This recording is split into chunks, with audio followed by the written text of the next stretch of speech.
Hello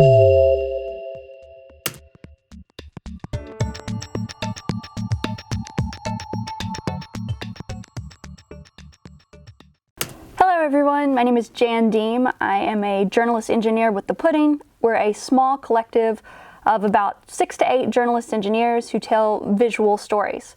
And I'm here to talk to you about data stories, what makes a good one, what they look like, and kind of how our process comes about when we put those together. First, let's look at kind of what is data storytelling. And right at the top of the Pudding site, we say that we're a digital publication that explains ideas debated in culture with visual essays. Still, that's a pretty open-ended statement. And whenever I try to explain what it is I do to people, I always end up pulling out my phone and just showing them instead. But it's important to keep that definition of what we do and kind of what data storytelling is a bit vague. After all, it's still evolving.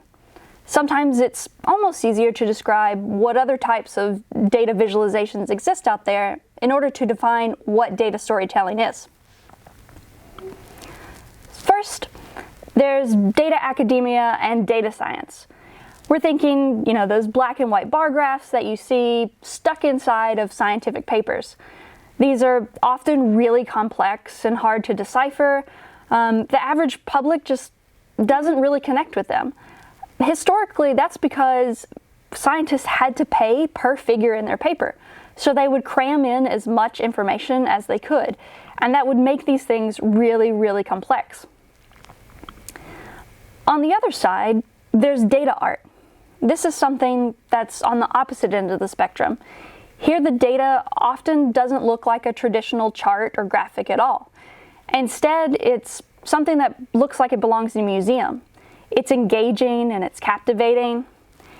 Here we're looking at Nadi Bremer's Constellation of the Royal Family, where you can see kind of the familial connections between all of these royalty. Another great example of this data art is Giorgio Lupi's La Lettura project. And it's another project that is rooted in data, but presents more as art. Data storytelling itself exists in the sweet spot between the two.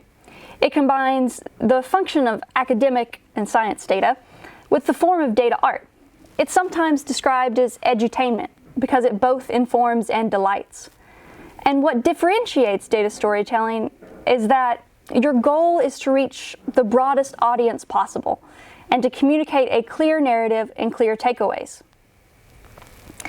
Next, I'm going to show you a quick video of some of the Pudding's work to give you an idea of what our data storytelling looks like. And I'll catch up with you guys in the next video where we'll run through a brief history lesson of how we got to where we are today.